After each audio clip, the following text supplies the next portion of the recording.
Hi friends, welcome to our channel. So Telangana AP set 2024 TS ఎంసెట్కు సంబంధించినటువంటి నోటిఫికేషన్ను ఈ నెల 21న విడుదల చేయనున్నట్లు తెలంగాణ ఉన్నత విద్యా మండలి ఇవాళ వెల్లడించింది. ఈ మేరకు ఈ నెల 26 నుంచి వెళ్ళి ఏప్రిల్ 6 వరకు దరఖాస్తులను అయితే స్వీకరించనున్నారు. ఆ దరఖాస్తులను కూడా ఆన్లైన్లోనే సమర్పించాలని చెప్పేసి స్పష్టం చేయడం అయితే జరిగింది.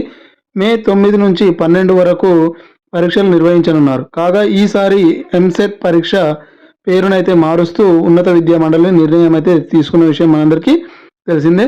గతంలో ఇంజనీరింగ్, మెడికల్లో ప్రవేశాలకు ఎంసెట్లో సాధించినటువంటి ర్యాంకుల ఆధారంగా సీట్లను భర్తీ చేసేవారు.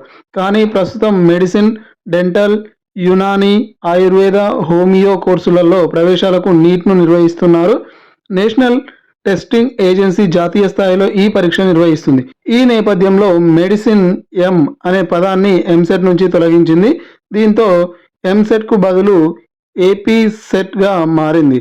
ఇంజనీరింగ్, అగ్రికల్చర్, ఫార్మసీలో ప్రవేశాలకు మాత్రమే నిర్వహించేటటువంటి పరీక్ష కావడంతో ఏపీ ఈ సెట్గా మార్పు అయితే తీసుకురావడం అయితే జరిగింది. సో మొత్తానికైతే ఈ యొక్క ఎంసెట్కు సంబంధించినటువంటి నోటిఫికేషన్ అయితే ఈ నెల 21న విడుదల కానున్నట్లయితే మనకైతే ఉన్నత విద్యా మండలి తెలియజేయడం జరిగింది. ఇది ఈ వీడియో. మరి ఇలాంటి అప్డేట్స్ కోసం మా యొక్క ఛానల్ని తప్పకుండా సబ్స్క్రైబ్ చేసి మీ యొక్క ఫ్రెండ్స్ తోటి షేర్ చేసుకోండి. Thank you for watching.